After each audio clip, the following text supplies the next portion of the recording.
Hello everyone, welcome to round table study. तो देखो, जो हम लोग पढ़ रहे थे चैप्टर 2 सॉल्यूशन, और हम लोग इसके पहले वाले लेक्चर में हमने ये पढ़ा था कि हम बात करते वेपर प्रेशर की। Okay, vapour pressure of liquid solution, ठीक है ना। और हमने उसका एक पार्ट पढ़ लिया था, ठीक है। नाउ इस लेक्चर में हम डिस्कस करने वाले हैं vapour pressure of solution of solid in liquid. देखो, थोड़ी सी चीज़ें अगर हम रिवीजन कराएं फिर से, अगर भूल गए हो तो देखो हमने क्या पढ़ा था। हमें ये पढ़ना था, हमारा जो मेन टॉपिक था इसके पहले, अगर आपने वीडियो नहीं देखा तब जाकर के देखो। वहाँ पे हमने ये पढ़ा था क्या, vapour pressure of liquid solution. फिर हमने कहा था कि सर जो लिक्विड जो सॉल्यूशन हम बनाएंगे, है ना, अ, वो वेपर के फॉर्म में हम बेसिकली दो तरीके से बना सकते हैं। कैसे? पहले तो क्या करें कि इस लिक्विड सॉल्यूशन में एज अ हम जो सॉल्यूट लें वो क्या लें, सॉल्यूट जो हम लेना है हमें वो क्या लेना है, एज अ एक लिक्विड लेना है। पहली केस थी कि हम लिक्विड में लिक्विड को मिला रहे हैं। दूसरी केस हमारी ये जो अब हम जो पढ़ने वाले हैं, दूसरी केस हमने ये कहा कि अब हम क्या ले लें, हमारे पास जो लिक्विड सॉल्यूशन है उस लिक्विड सॉल्यूशन में हम जो सॉल्यूट लेने वाले हैं वो क्या लेने वाले हैं, एज अ एक सॉलिड लेने वाले हैं, जो कि हम ये पढ़ने वाले हैं, ठीक है ना। अब थोड़ा सा और अगर हम कंपैरिजन करते थे तो हमें ये पता चला था कि इस लिक्विड सॉल्यूशन में जिसमें हमने लिक्विड ही एज अ सॉल्यूट मिलाया था, इसमें हमारे जो दोनों के दोनों जो कंपोनेंट होते थे वो वोलाटाइल नेचर के होते थे। आ रही बातें क्लियर समझ में? अगर आपने नहीं देखा तो जाकर के देखो, अगर देख चुके तो ये चीज़ें समझ में आपको आ रही होंगी, ठीक है। तो हमारा ये जो इस टाइप का जो लिक्विड सॉल्यूशन होता था, इसमें हमारे जो दोनों के दोनों जो कंपोनेंट होते थे, दोनों के दोनों कंपोनेंट कहने का सीन क्या है कि दैट इज सॉल्यूट और सॉल्वेंट, ठीक है ना। वो हमारे दोनों वोलाटाइल नेचर के होते थे। ये कैसे हमारे होते थे, ये हमारे दोनों वोलाटाइल नेचर के होते थे। कहानी पूरी यही से तो स्टार्ट थी, ठीक है। वोलाटाइल नेचर के होते थे। वोलाटाइल नेचर का मतलब क्या होता है कि हल्के बहुत पर्टिकुलर किसी एक टेम्परेचर पर वो वेपर फॉर्म में कन्वर्ट होने लगते थे, और उसी वोलाटाइल नेचर की वजह से क्या होता था, वेपर क्रिएट होता था, ठीक है। और वही वेपर क्या करता था, प्रेशर एक्सर्ट करता था, ठीक है। Exerts pressure. वही जो वेपर क्रिएट होता था उसी लिक्विड के लेयर पर, सॉल्यूशन के लेयर पर क्या करता था, एक प्रेशर एक्सर्ट करता था। तो ये कहानी इसकी थी, किसकी, लिक्विड सॉल्यूशन। जब हमने सॉल्वेंट हमने क्या मिलाया था, जब हमने सॉल्वेंट में एज अ सॉल्यूट हमने एज अ एक लिक्विड मिलाया था, ठीक है। तो हमने वहाँ पे हमने दोनों टाइप की हमने ये बातें देखी थी, ठीक है। नाउ अब हम इसमें क्या डिस्कस करने वाले हैं, हमारा ये जो टॉपिक है हम ये डिस्कस करने वाले हैं कि हमारे पास कोई एक सॉल्वेंट है, और हमें हमेशा याद रखना है कि सॉल्वेंट हमें कैसा लेना है, सॉल्वेंट हमें लेना है लिक्विड, क्योंकि ये आपका सिलेबस ही है, ठीक है। तो सॉल्वेंट हमें ऐसा एक लेना है लिक्विड, और अब हम उस सॉल्वेंट में क्या मिलाने वाले हैं, इस सॉल्यूट को मिलाने वाले हैं। और सॉल्यूट में अब हमें क्या लेना है, हमें लेना है सॉलिड। ओके, तो अब जैसा कि आपको पता है कि क्या सॉलिड आपका वोलाटाइल नेचर का होता है। देखो, मोस्टली सॉलिड हमारे वोलाटाइल नेचर के नहीं होते, है ना। तो हम बात करें कि हम बेसिकली हम ऐसे सॉलिड की बात करेंगे जो वोलाटाइल नेचर के नहीं होंगे। क्लियर है? स्टार्ट किया जाए तो आप ये हेडिंग लगा लो, vapour pressure of solution of solid in liquid, ठीक है ना। ये आपका जस्ट इसका दूसरा वाला पार्ट है। कौन सा? ये जो आपने पढ़ा था, vapour pressure of liquid solution. Okay okay बच्चे, देखो समझते हैं इसे। अगर जैसे हम आपसे कहते हैं कि हम बात कर रहे हैं एक ऐसे सॉल्यूशन की जिसमें सॉल्वेंट तो हमारा एज अ लिक्विड है, ठीक है, और हमारा जो सॉल्यूट है वो क्या है, सॉलिड है। तो मतलब अगर हमने ये लिखा है that is vapour pressure of solution of liquid solid in liquid, तो इसका मतलब क्या है, इसका मतलब है बहुत आसानी सी, मतलब बहुत ही आसानी से आप ये चीज़ समझो, ठीक है। इट मीन्स क्या है इसका मतलब कि एक ऐसा solution, a solution consist of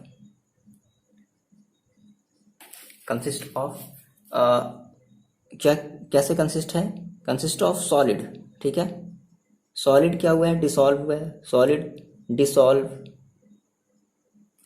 in liquid, ठीक है। यानी कि हमने उस लिक्विड में, हमारे पास कोई लिक्विड थी, हमने लिक्विड में हमने क्या डिसॉल्व कर दिया, हमने सॉलिड को डिसॉल्व कर दिया, दैट इज कॉल्ड। अब वहां से जो वेपर प्रेशर हमारा जो क्रिएट होगा हम उसी के बारे में स्टडी करेंगे। अच्छा, अब इसके बहुत सारे एग्जांपल्स हैं। फॉर एग्जांपल्स आपने कहा कई सारे एग्जांपल हैं सर। फॉर एग्जांपल्स जैसे आपने कहा सर मेरे पास सोडियम क्लोराइड नहीं है, बट कहीं और होगा, किसी और के पास होगा जहाँ पर एक्सपेरिमेंट हो रहा होगा, ठीक है। तो सोडियम क्लोराइड, और कह लो आप ग्लूकोज तो आपके पास होगा, ग्लूकोज होगा, ठीक है। अच्छा, यूरिया में भी हो सकता है ना। एंड केन शुगर, ये एनसीईआरटी का एग्जाम्पल है, कुछ आपसे फैमिलियर है कुछ नहीं है। चलो, तो क्या हो अगर आप इन सभी को वाटर में डिसॉल्व करो, है ना। Sodium chloride, glucose, urea and cane sugar dissolve in water.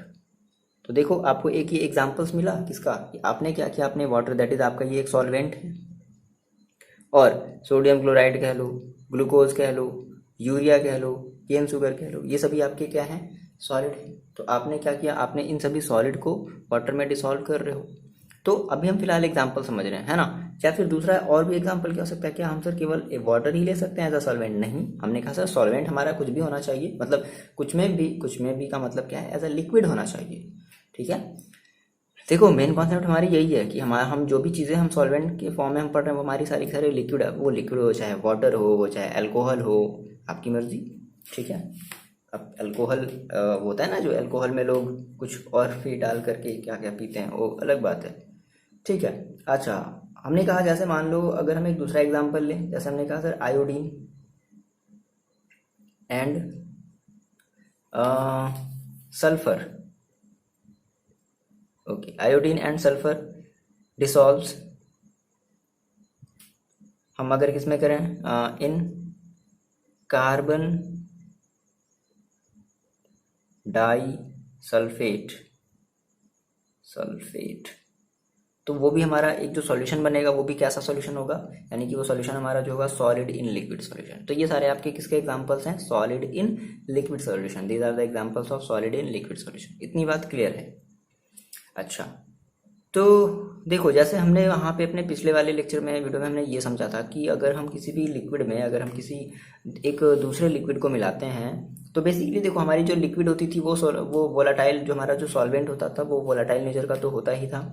साथ ही साथ अगर हमारा जो लिक्विड, जिस लिक्विड को हमने अपने सॉल्वेंट में मिलाया है, तो अगर वो भी वोलाटाइल नेचर का होता था तो फिर बहुत ही ज़्यादा अमाउंट में वहाँ पर क्या होती थी, वेपर क्रिएट होती थी, और उसी वेपर से फिर हम उसी वेपर के थ्रू हम वेपर प्रेशर का हम कैलकुलेशन करते थे। फिर हमने वहाँ से राउल्स लॉ को हमने फिर डिफाइन किया था, ठीक है। तो राउल्स लॉ देखो इसमें भी होगा, लेकिन यहाँ पर थोड़ी सी एक कंडीशन चेंज हो जाएगी। सोचो कंडीशन क्या चेंज हो जाएगी, मे बी ऐसा हो सकता है जैसे आपने मान लो किसी एक लिक्विड सॉल्वेंट में आपने किसी एक सॉलिड सॉल्यूट को मिलाया, ठीक है। तो देखो पॉसिबिलिटी क्या है, देखो पॉसिबिलिटी क्या है, ये 100% ऐसा ही होगा कि पहले मान लो कि आपके पास एक प्योर लिक्विड था, ठीक है ना, आपके पास एक कंटेनर था और उस कंटेनर में क्या था, प्योर लिक्विड था। देन आपने कहा कि नहीं नहीं, अब हम इस प्योर लिक्विड में हम कुछ चीज़ें मिला देते हैं। तो सोचो, थोड़ा सा इमेजिन करो कि क्या इफेक्ट होगा। क्या अभी भी उतना ही प्रेशर बनेगा जितना पहले बन रहा था? नहीं, अब थोड़ा कम हो जाएगा ना। तो हम इसके बारे में थोड़ी सी स्टडी कर लेते हैं, समझ में आ रही मेरी बात। तो यही इसका बेसिक सा हमें इफेक्ट समझ लेना है ना। अगर हमने ये इफेक्ट समझ लिया तो फिर हमारा ये टॉपिक क्या है, हमें ये भी समझ में आ जाएगा। ओवरऑल हमें ये समझना है कि अगर हम किसी अपने सॉल्वेंट में किसी एक सॉलिड को मिला दें, है ना, और सॉलिड बेसिकली कैसा होगा, वो नॉन वोलाटाइल नेचर का होगा, तो क्या इफेक्ट पड़ेगा, वेपर प्रेशर पर क्या इफेक्ट पड़ेगा, ठीक है ना। वहां पर हम देख रहे थे कि वहां पे हमारा सॉल्वेंट और सॉल्यूट दोनों मिलकर के वेपर प्रेशर क्रिएट कर रहे थे इसके पिछले वाले टॉपिक में। बट यहाँ पर केवल क्या करेगा, केवल और केवल हमारा जो सॉल्वेंट होगा, जैसे कि मान लो आपने वाटर लिया तो वाटर ही केवल क्या करेगा, वेपर प्रेशर क्रिएट करेगा। और उसमें भी एक कंडीशन है, समझ रहे हो, उसमें भी एक कंडीशन है। मान लो पहले जितना वेपर प्रेशर क्रिएट करेगा, बाद में उतना वेपर प्रेशर क्रिएट ना करे। तो हम इस चीज़ को समझते हैं, थोड़ा सा समझ में आ रही मेरी बात, नहीं आ रही समझ में, कोई बात नहीं, समझो थोड़ा सा, ठीक है। देखो हमने क्या कहा सर कि हम ये थोड़ा सा देखते हैं, इफेक्ट देखते हैं, क्या देखते हैं, effect of adding a non volatile solute on vapor pressure, कि वेपर प्रेशर पर क्या इफेक्ट पड़ेगा जब हम किसी नॉन वोलाटाइल सॉल्यूट को क्या करते हैं, किसी लिक्विड में मिलाते हैं, on vapour pressure of liquid solvent.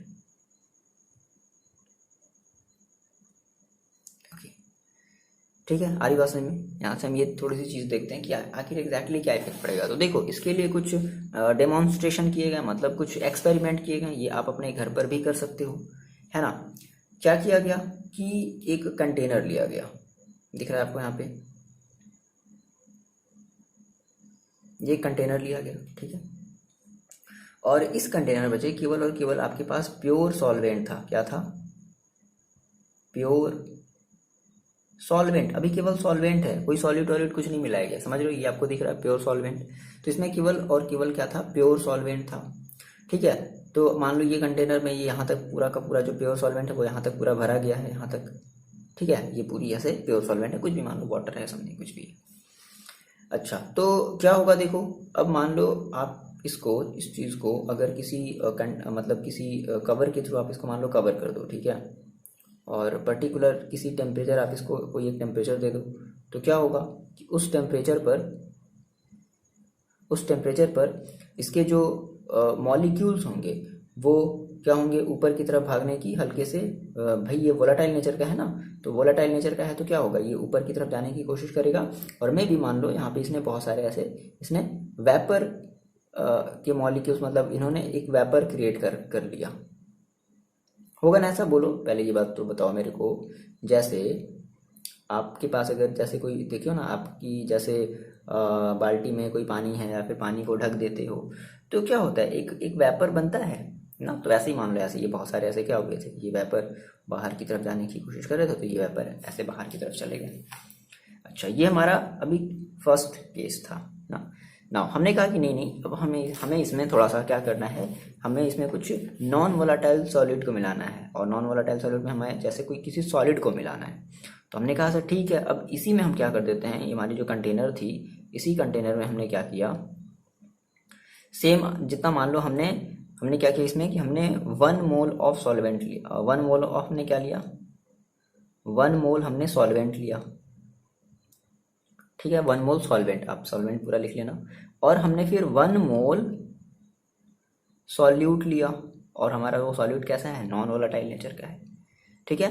तो यहाँ तक मान लो हमने भर दिया इसको पूरे इस तरीके से, यहाँ तक ऐसे भर दिया, और फिर हमने इसको ढक दिया ऐसे,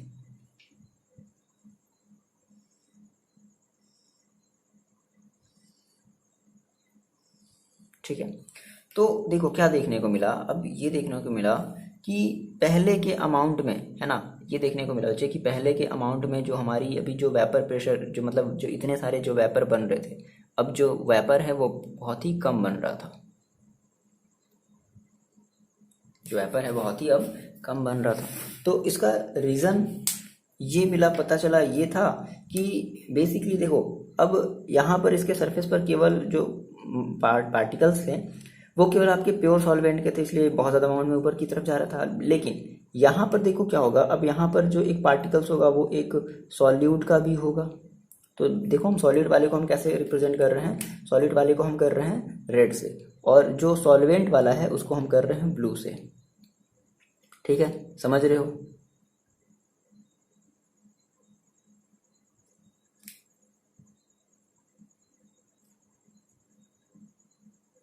आ रही है? समझ में नहीं आ रही है?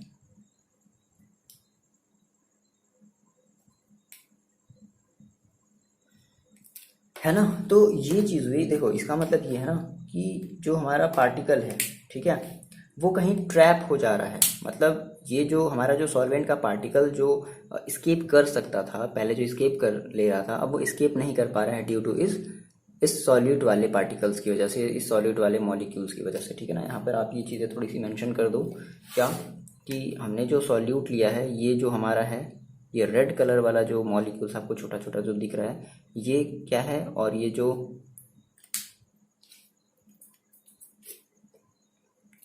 जो ब्लू कलर वाला ये जो पार्टिकल्स है, ये क्या है? तो ये जो रेड कलर वाला है वो आपका सॉल्यूट मॉलिक्यूल्स है या पार्टिकल्स जो भी कह लो, और ये जो ब्लू कलर वाला है वो सॉल्वेंट का है, सॉल्वेंट मॉलिक्यूल्स या पार्टिकल्स जो भी कह लो, ठीक है। आ रही बात समझ में, है ना।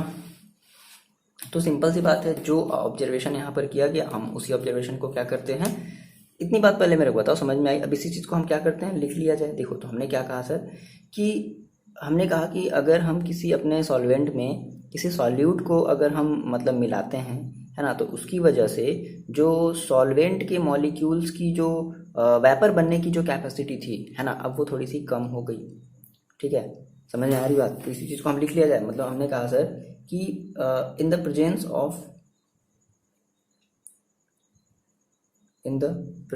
ऑफ ये सारी एनसीईआरटी के लाइन्स हैं, ठीक है। In the presence of volatile, sorry non volatile ना, in the presence of non volatile solute in a solution in the presence of non volatile solute in a solution reduces, क्या कर रहा है वो, reduces कर रहा है reduces the escaping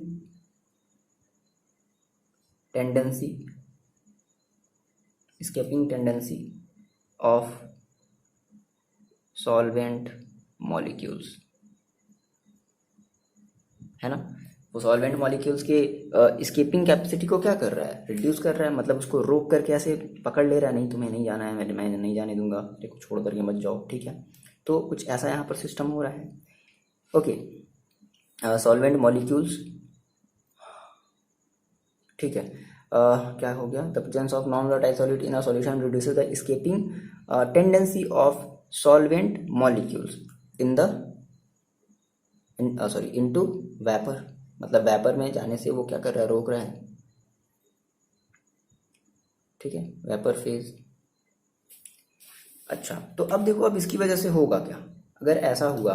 मेरी बात समझो, आपने कहा सर ठीक है, हमने ये जो सॉलिड पार्टिकल्स है वो तो बनने से रुक गया, पहले इतने अमाउंट में बन रहा था, अब इतने अमाउंट में बन रहा था। तो ये बताओ आप, यहाँ पर जो प्रेशर होगा, vapour pressure,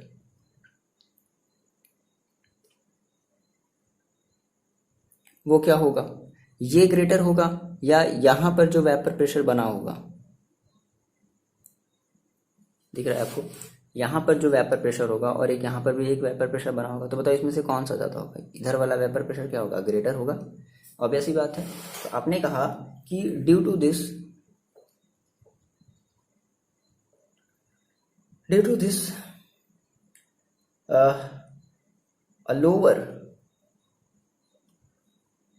a lower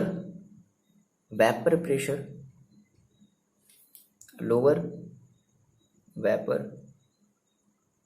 pressure, created. तो क्या होगा, एक लोअर वेपर प्रेशर बनेगा, ठीक है ना।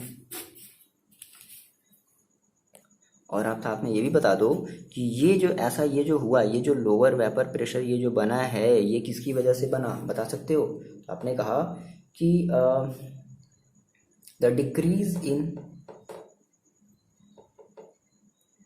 डिक्रीज इन क्या कह लिया जाए, the decrease in vapour pressure, the decrease in vapour pressure. समझ रहे हो मेरी बात। देखो है कुछ नहीं, आपको मेरी बात समझ में आ गई कि हम आपको क्या बताना चाहते हैं, या फिर ये जो टॉपिक है ये आपको क्या समझाना चाहता है। आपको बस यही ये समझाना चाहता है फाइनल, अगर हम अपने वर्ड्स में बोलें तो, आप अगर किसी भी सॉल्वेंट में, प्योर सॉल्वेंट में, अगर आप किसी नॉन वोलाटाइल सॉल्यूट या सॉलिड को अगर आप मिक्स कर रहे हो, तो उसकी वजह से जो पहले जितना वेपर प्रेशर बन रहा था अब उतना वेपर प्रेशर नहीं बनेगा। बस आपको यही चीज़ बताना चाहते हैं, है ना। तो अब ये बेसिकली किसकी वजह से हुआ, हम ये स्टडी कर रहे हैं, हम ये केस स्टडी कर रहे हैं। तो हमने कहा सर अब ये बेसिकली किसकी वजह से हुआ, तो आपने कहा the decrease in vapour pressure of solvent depends upon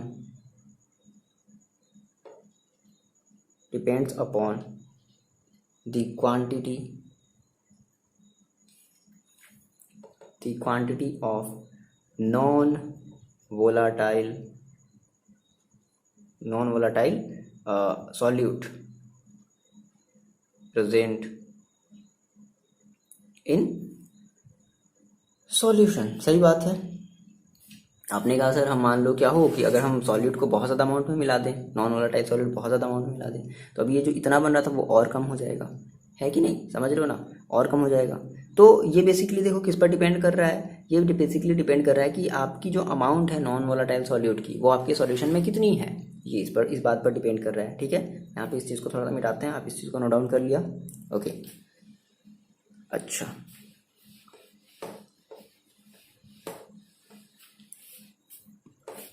तो अब देखो यहाँ से क्या हुआ कि फिर से यहाँ पे राहुल्स आए, है ना, राहुल्स भाई साहब फिर से आए और उन्होंने फिर से इसका क्या किया, एक definition they the.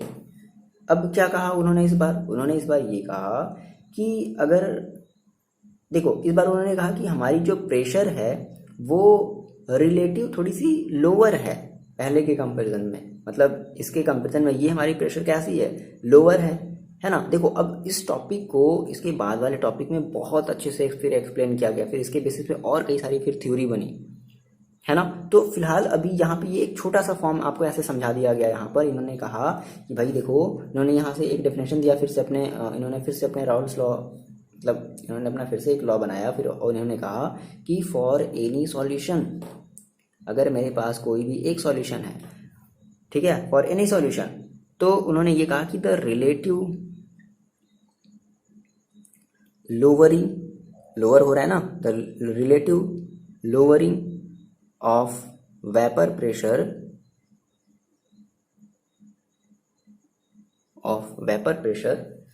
Of any solution. अच्छा, अब सॉल्यूशन भाई एनी सॉल्यूशन, हम कौन सा सॉल्यूशन लेंगे, तो हम सारे, बहुत सारे तो हमारे पास सॉल्यूशन, हम कई सारे सॉल्यूशन की हम बात नहीं कर रहे हैं, हम एक ऐसे सॉल्यूशन की बात कर रहे हैं ऑफ एनी सॉल्यूशन कंटेनिंग, जो कैसा जो क्या किया, जो क्या कंटेन किया हुआ, containing a non-volatile solute, है ना। हम एक ऐसा सॉल्यूशन की बात कर रहे हैं जो नॉन वोलाटाइल सॉल्यूट को क्या किया हो, कंटेन किया हो, containing non volatile solute is equal to या इक्वल नहीं कह सकते, इज डायरेक्टली प्रोपोर्शनल कह सकते हैं ना, इज डायरेक्टली प्रोपोर्शनल टू, ठीक है, एनसीईआरटी कुछ ऐसा ही लिखता है, तो is directly proportional to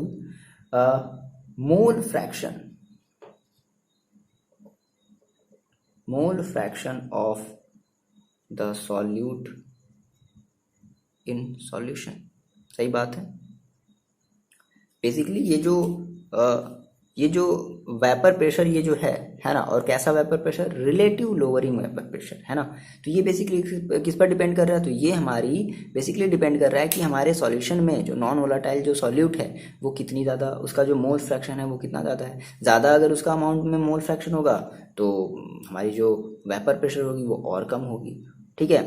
amount अगर उसकी कम होगी तो हमारा जो वेपर प्रेशर होगा वो थोड़ा सा ज़्यादा होगा, समझ रहे हो। तो ये चीज़ उन्होंने क्या कर दिया है, इस बेसिस पे उन्होंने एक्सप्लेन कर दिया। देखो सेम यही फिनोमेना हमने पिछले वाले टॉपिक में भी देखा था, बट वहाँ पर फ़र्क क्या था कि वहाँ पर हमारी जो जैसे हमने ये कहा था कि अगर हमारी वहाँ पे सॉलिड पार्टिकल्स और जो सॉलिड पार्टिकल्स जितने ज़्यादा अमाउंट में होंगे, हमारी जो वेपर प्रेशर होगी वो क्या होगी, उतनी ही ज़्यादा होगी।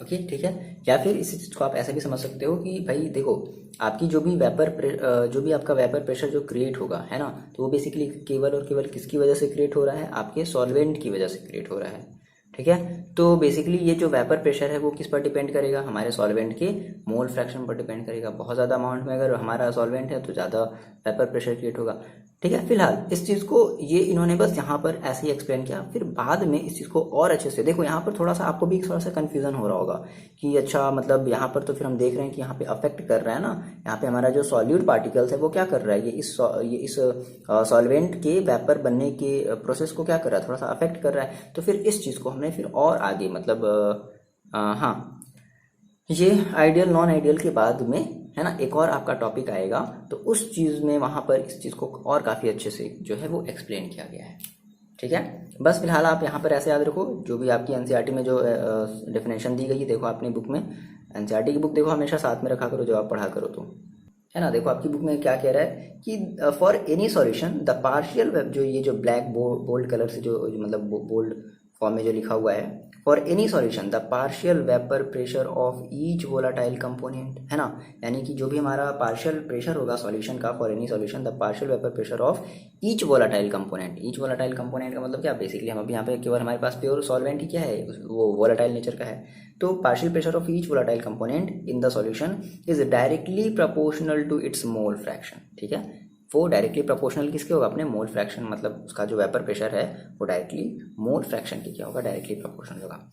ठीक है। फिर वो अलग बात है कि यहाँ पर थोड़ी सी हमारी क्या हो रही है, यहाँ पर थोड़ी सी हमारी जो है वो अफेक्ट कर रही है चीज़ों को, तो ये कंप्लीटली एक्सप्लेन नहीं कर पाए इस चीज़ को। ठीक है। अच्छा, फिर यहाँ पे इन्होंने थोड़ा सा फॉर्मूला भी अप्लाई कर दिया। देखो फॉर्मूला क्या है,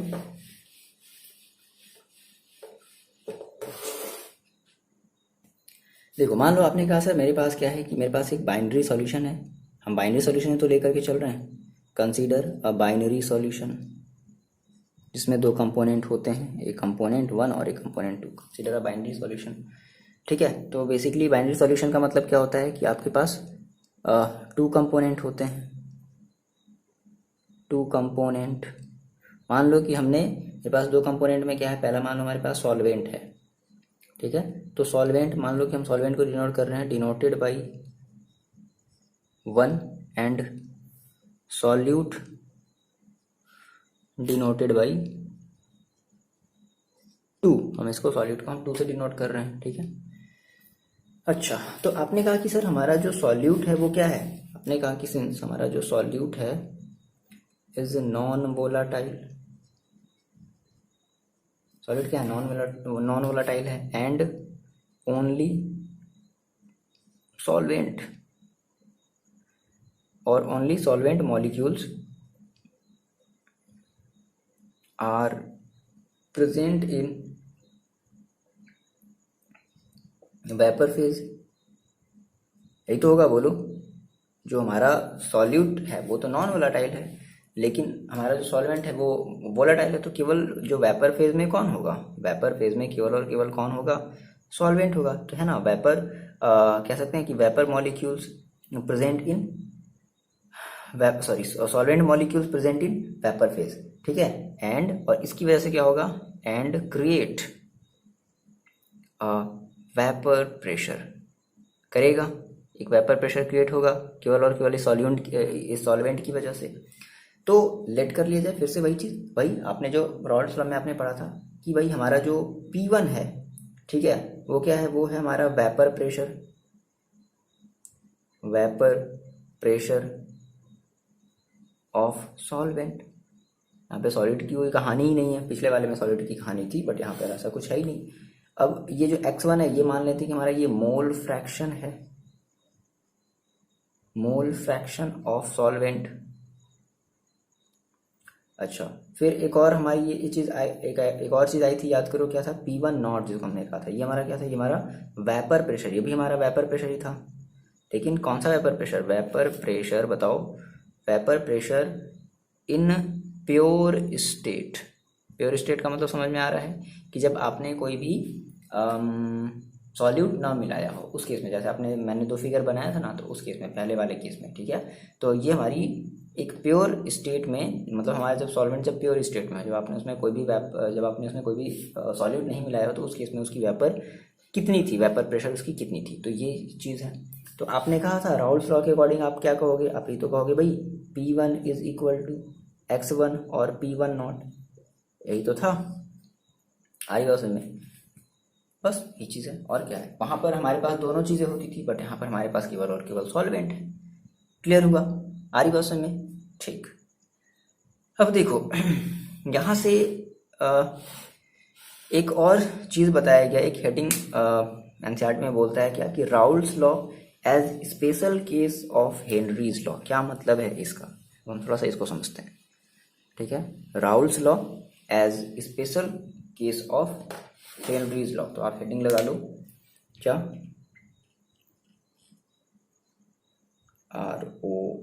राउल्स अरे बड़ा अजीब स्पेलिंग है, RAOULT। Okay, Raoult's law as special case, क्या है भाई ये, special case of Henry, HENRY, Henry's law. समझते हैं इस चीज़ को। ठीक है। देखो कंपैरिजन कुछ नहीं है, कंपैरिजन करना है बस, बहुत आसानी से आप बता सकते हो। देखो आपने कहा कि सर हम राउल्स लॉ हम जानते हैं, है ना, एज वी नो।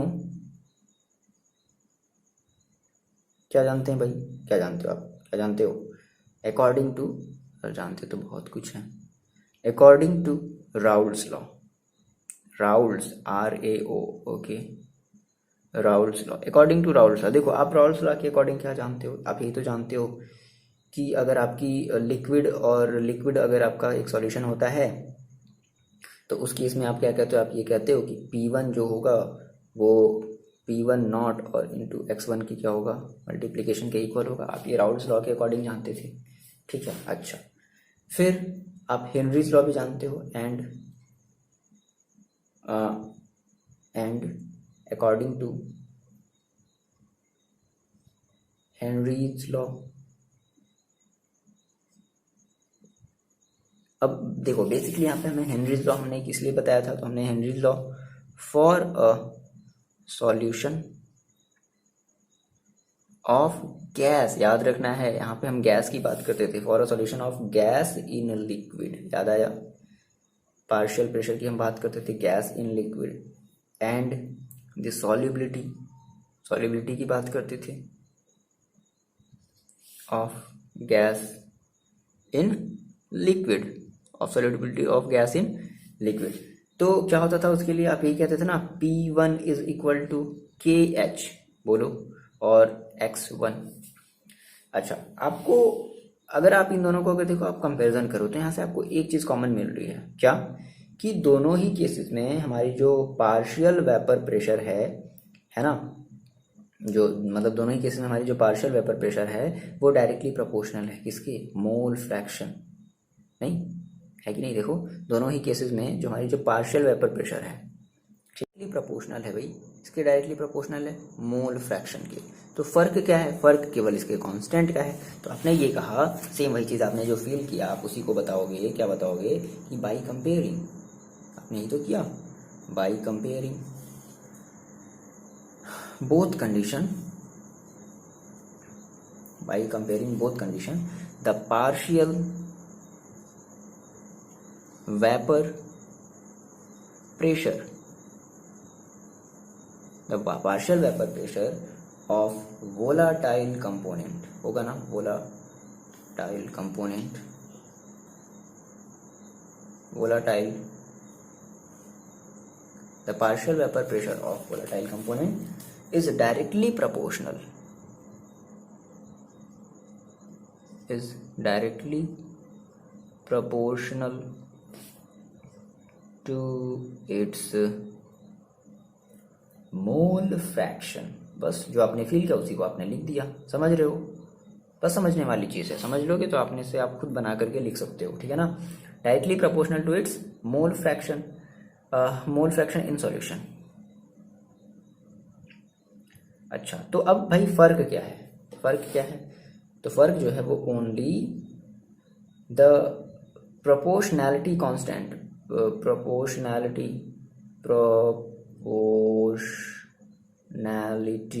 बड़ी अजीब अजीब spelling, proportionality constant, the only क्या कह दिया जाए, the only proportionality constant are differ या डिफरेंट, ठीक है, फ्रॉम, मतलब आर डिफरेंट है, छोड़ दो, यही तो है, केवल क्या है, केवल प्रोपोर्शनैलिटी कांस्टेंट जो है वो क्या है, वो डिफरेंट है।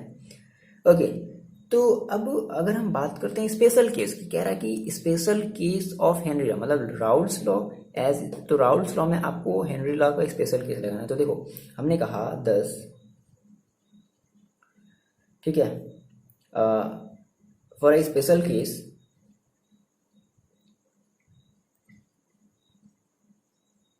फॉर अ स्पेशल केस, हम देखो हम स्पेशल केस के लिए क्या करेंगे, सिंपल, हमारा यहाँ पे जो KH है, ठीक है, वो हम किसके इक्वल रख देंगे, हम वो रख देंगे P1 नॉट के, बस यही हमारा एक स्पेशल केस है, Raoult's law as special case of Henry's law. तो जहाँ पर भी हमारे पास P1 नॉट है राउल्स लॉ में, हम उस P1 नॉट की जगह क्या रख देंगे, KH, तो that is called Raoult's law as special case of Henry's law. समझ में आया, बस यही कहानी है और कुछ नहीं, क्लियर है। चलो एक जल्दी से न्यूमेरिकल्स देख लेते हैं, कुछ न्यूमेरिकल्स या एक न्यूमेरिकल्स देखते हैं, बाकी क्या आप भी ट्राई करोगे, है ना। देखो समझ लेना है एक न्यूमेरिकल, जैसे NCERT का आपका ये जो एक क्वेश्चन दिया गया है, जस्ट देखो आप क्या गिवन है, देखो अच्छा, ये है आपका क्वेश्चन। बेसिकली आपकी एनसीईआरटी का जो है जो ये एग्जाम्पल नहीं कह सकते, ये आपका इन टेक्स्ट क्वेश्चन है 2.8 है ना। देखो आपको अपनी बुक में मिल जाएगा। देखो बहुत ही आसान सा क्वेश्चन है, बस आपको कुछ वर्ड्स ध्यान में रखने हैं। अगर आपने इन वर्ड्स को अगर ध्यान में रख लिया तो आप ये क्वेश्चन भी सॉल्व कर लोगे। देखो आपको ये सारी चीज़ें पता है, बस यहाँ पे थोड़ा सा कंफ्यूजन आपको लगेगा इन वर्ड्स के थ्रू। देखो क्या कह रहा है, कह रहा है कि the vapour pressure of pure liquid, पहली बात क्या बोल दिया, प्योर लिक्विड का वेपर प्रेशर है, यानी कि कितना है 450 एंड 700 है। तो आप इसको क्या मानोगे, आप इसको मानोगे पी ए। भाई देखो आप अगर लिक्विड ए और बी की बात कर रहे हैं तो पी ए नॉट और पी बी नॉट, हम इसको ये मान लेते हैं। M M of H G, देखो ये आपकी प्रेशर दी गई। M M of H G मैंने आपको बताया था कि जो M M of H G होती है वो किसकी यूनिट होती है, वो होती है आपकी प्रेशर की unit respectively. Find the composition of liquid mixture, देखो क्या बोल रहा है, फाइंड द कंपोजिशन। यहाँ पे अब इस कंपोजिशन का मतलब ध्यान रखना, कंपोजिशन का मतलब आपको निकालना है मोल फ्रैक्शन, यानी कि इस ये जो ए है, इस ए वाले लिक्विड में मोल फ्रैक्शन कितना है और बी वाले लिक्विड का मोल फ्रैक्शन कितना है, that is called composition of mixture if total vapour pressure, जो टोटल वेपर प्रेशर है वो ओवरऑल टोटल वेपर प्रेशर दे दिया गया है 600 mm of H ji. And फिर एक चीज आपको और ऑल्सो फाइंड करनी है, क्या, the composition of vapour pressure. अब देखो फिर से आपको कंपोजिशन ऑफ वेपर है ना, मतलब आपको वेपर की, मेरी बात समझ यहाँ से, ये थोड़ा सा ऐसे ब्रेक करके पढ़ो, composition of vapour in pressure phase, ऐसे होना चाहिए था, ठीक है, मतलब समझ रहे हो। तो क्वेश्चन को अगर आप समझ गए हो तो आप मेरे ख्याल से कर सकते हो। देखो चलो, तो सबसे पहले क्या होता है भाई, सबसे पहले जो चीज़ें गिवन होती हैं हम सबसे पहले उसको लिखते हैं। तो क्या गिवन है मेरे पास, आपने कहा sir vapour pressure of pure liquid A है ना, कितना दिया है 450 ग्राम दिया है। तो आपने कहा sir P A not, pure है ना, तो प्योर लिक्विड की वेपर प्रेशर तो हम क्या मानते थे, पी ए नॉट। आ रही बात में, पी ए नॉट कितना दिया गया 450 mm ऑफ एच जी। अच्छा, फिर पी बी मतलब बी वाले लिक्विड की दे दी गई है, P B naught is equal to कितना दिया गया है 700 mm of H G. 700 mm of H G का मतलब ये आपका क्या है, प्रेशर, पर्टिकुलर प्रेशर। ओके, फिर कह रहा है कि पी टोटल दे दिया गया है, P total is equal to कितना दे दिया गया है 600 mm ऑफ एच जी, ये दे दिया गया है, ये गिवन है। तो आपसे देखो हम बात करते हैं अपने फर्स्ट की, हमें निकालना है कंपोजिशन। तो मैंने आपको बताया कंपोजिशन का मतलब क्या, कि आपको अपने सॉल्यूशन ये जो आपका जो लिक्विड ए है, सॉल्यूशन में जो लिक्विड ए है और जो लिक्विड बी है, उसकी आपको मोल फ्रैक्शन निकालनी है, दैट इज कंपोजिशन निकालना है, ठीक है। तो अब कंपोजिशन निकालने का, मोल फ्रैक्शन निकालने का तो सर फॉर्मूला तो बहुत सारा है, बट हम ये अपने इस वाले के थ्रू करेंगे ना, वेपर प्रेशर का हम जो फॉर्मूला जानते हैं, ठीक है, राउल्स लॉ के अकॉर्डिंग जो हम जानते हैं, तो हम इसके अकॉर्डिंग करेंगे। देखो क्योंकि भाई दो लिक्विड्स हैं है ना, pressure of pure liquid and भी दो लिक्विड है ना, तो सिंपल देखो क्वेश्चन को कैसे पहचानोगे, यही क्वेश्चन मान लो एग्जाम में आ जाएगा। तो पहले मेरी बात, तो कुछ बच्चे कंफ्यूज सर ये क्वेश्चन है कहाँ का, तो पहले देखो ये कह रहा है कि vapour pressure of pure liquid and, यानी कि दो लिक्विड हैं, तो दो लिक्विड का मतलब क्या, हम राउल्स लॉ अप्लाई करने वाले हैं। तो sir as we know, P जो हमारा टोटल होता है, P total is equal to क्या होता है, P A plus P B. तो क्या आप इस पी ए की वैल्यू भी रख सकते हो, हाँ भाई रख सकते हैं। देखो तो क्या हो जाएगा, आप ये कह सकते हो क्या, एक्स ए और P A not plus X B plus into P B naught, ये तो होगा।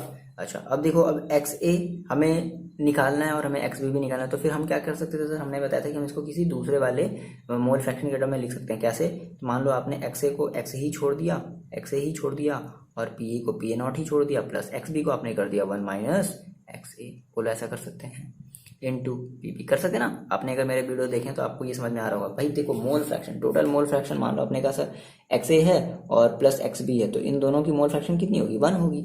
हमेशा किसी भी सॉल्यूशन की मोल फ्रैक्शन कितनी होती है, ओवरऑल 1 होती है। तो अगर एक्स ई, तो एक्स ए की कितनी हो जाएगी या फिर एक्स बी की कितनी हो जाएगी, तो एक्स ए को आप उधर भेजना पड़ेगा। तो वही चीज़ मैंने किया है। यहाँ से आप इस ब्रैकेट को थोड़ा सा ओपन कर लो, तो कितना हो जाएगा, एक्स ए और P A not plus P B not और minus x A p B not, ठीक है। यहाँ से पी बी नॉट को बाहर ले लो और यहाँ से देखो एक्स ए, और यहाँ भी एक्स ए क्या है, कॉमन है, तो आपने यहाँ से एक्स ए कॉमन ले लिया, क्या बचा, P A naught minus P B naught. चलो वैल्यू रख दी जाए।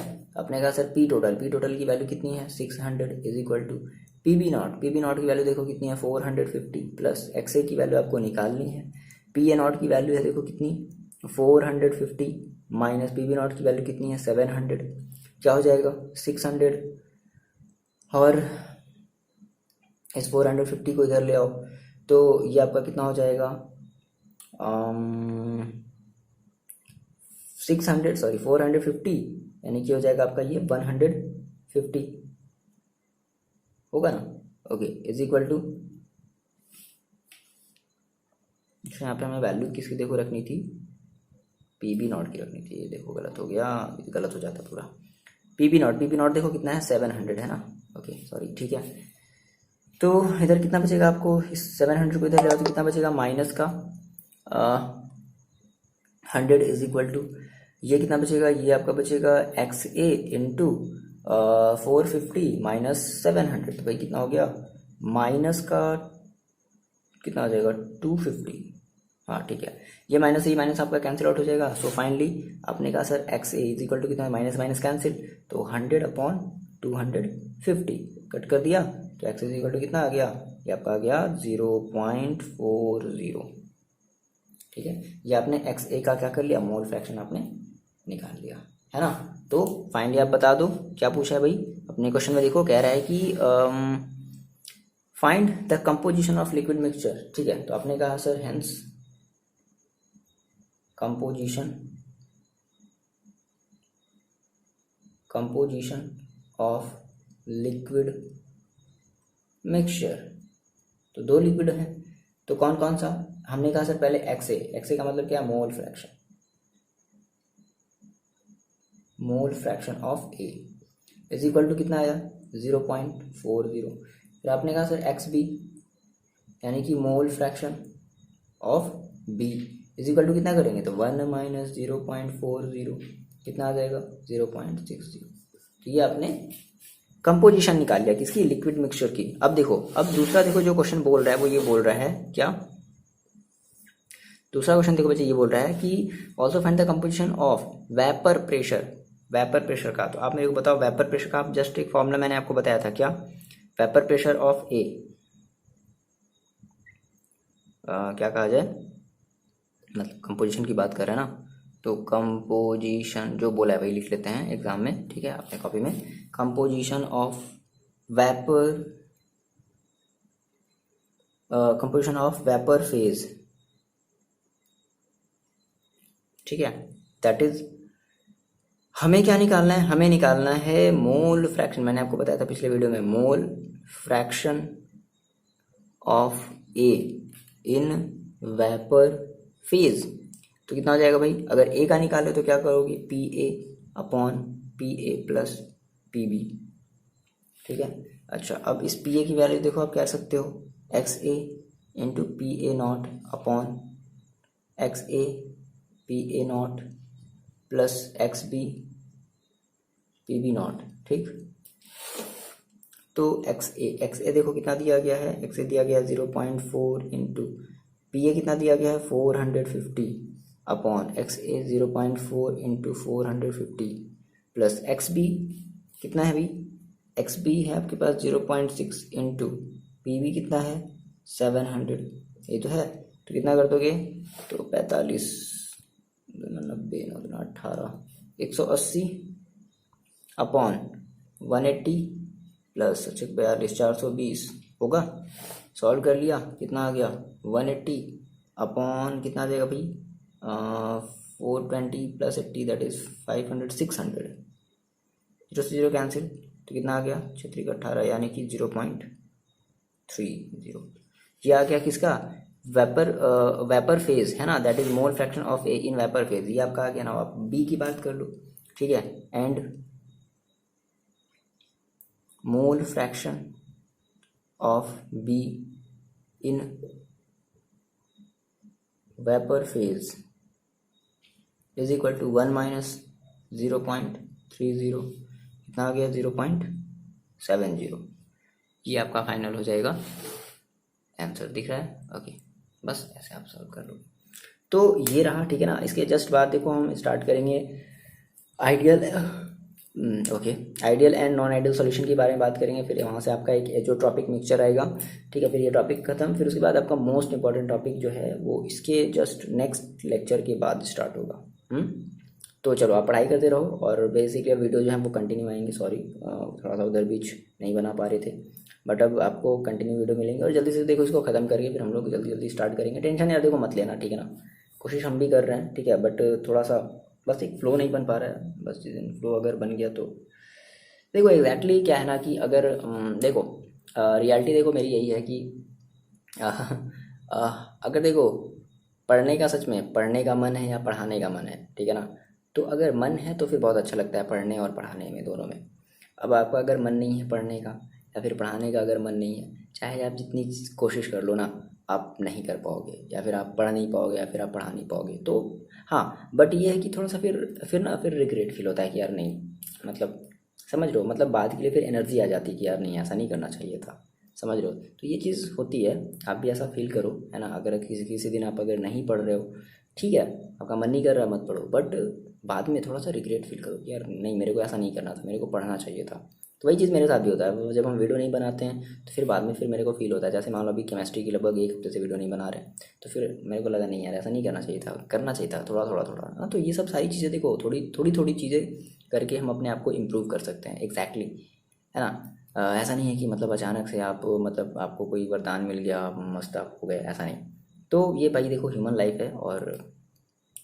है और ये आपकी अपनी लाइफ है, तो आप इसको खुद से आप इम्प्रूव कर सकते हो। चलो छोड़ो, सब बात की बातें हैं।